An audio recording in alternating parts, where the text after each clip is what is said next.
There is a specific kind of fear that has no name in English, but that every parent who has ever lost sight of their child in a crowded place for 30 seconds understands immediately and completely. That fear, amplified to the scale of weeks, then months, multiplied by the additional horror of not knowing whether the missing person chose to disappear, is the engine of one of the most powerful and most literary psychological thrillers in Australian fiction.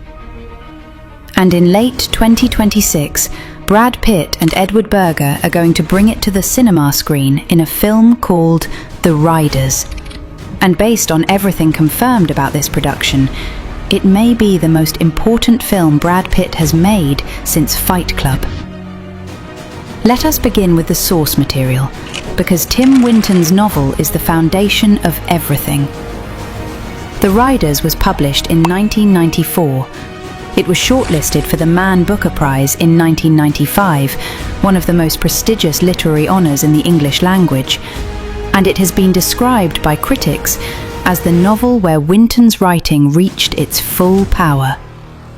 The story follows Fred Scully, an Australian who moves his family to rural Ireland to start a new life, who sends his wife Jennifer back to Australia to collect their daughter Billie while he renovates their Irish farmhouse. Jennifer never arrives. Billie arrives alone at the airport, traumatized and silent, with no explanation of where her mother went or what happened. And Scully, with only his 7-year-old daughter and zero understanding of what has happened, embarks on a desperate journey across Europe, trying to find a woman who may or may not want to be found. The novel is simultaneously a thriller and a meditation on obsession, on what love becomes when it refuses to accept absence, on the specific question of whether a man chasing a ghost is heroic or insane. And the answer Tim Winton provides is that sometimes it is impossible to tell the difference. Now let us talk about the creative team, because every single element of this production signals a film of the highest possible ambition. Brad Pitt plays Fred Scully. After years of blockbusters and franchise work, after F1 and Wolves and the Cliff Booth adventures, Brad Pitt is choosing The Riders as his prestige statement. The novel's protagonist is one of the most psychologically demanding roles in contemporary Australian literature, a man who oscillates between genuine heroism and genuinely terrifying obsession, whose love for his family is both the most admirable thing about him and the thing that makes him dangerous. It is the kind of role that wins awards and changes how an audience understands what an actor is capable of. And Pitt, at 62, with everything his career and his personal life have taught him about the complexity of human relationships, is the exact right age to play it. The director is Edward Berger. And if that name does not immediately produce a physical response in you, then you have not yet seen All Quiet on the Western Front, the 2022 German-language anti-war film that won 4 Academy Awards, including Best International Feature, that produced the most devastating final 20 minutes in any film of that decade, and that announced Berger as one of the most important directors working in world cinema. His follow-up was Conclave, the 2024 papal election thriller that earned 8 Academy Award nominations and proved that All Quiet was not a one-film wonder, but the introduction of a filmmaker with the most refined visual intelligence currently operating in prestige cinema. Berger does not make comfortable films. He makes films that stay with you for years after the credits have rolled. And The Riders, with its European locations and its psychological intensity and its Booker shortlisted source material, is precisely the kind of project that a director of his stature should be making next.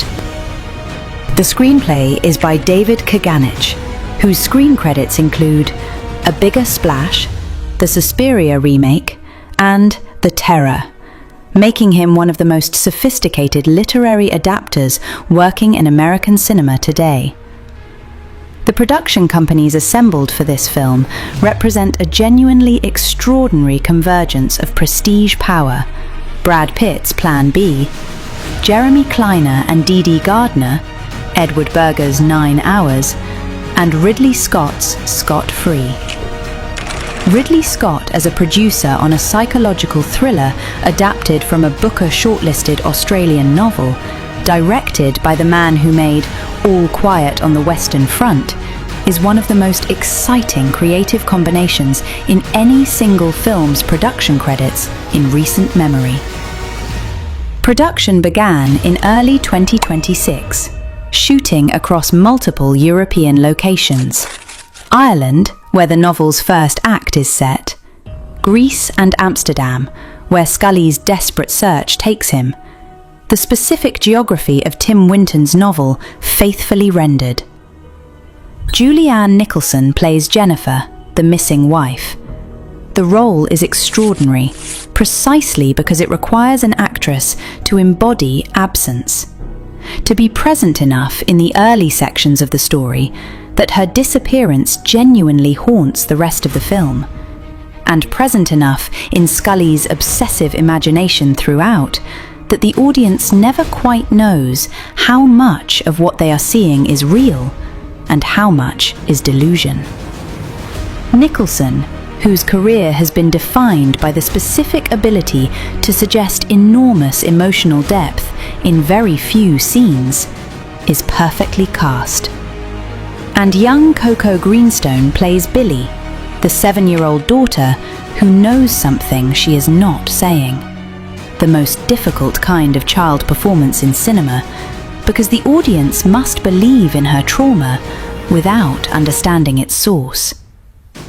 The release date is December 24th, 2026, Christmas Eve.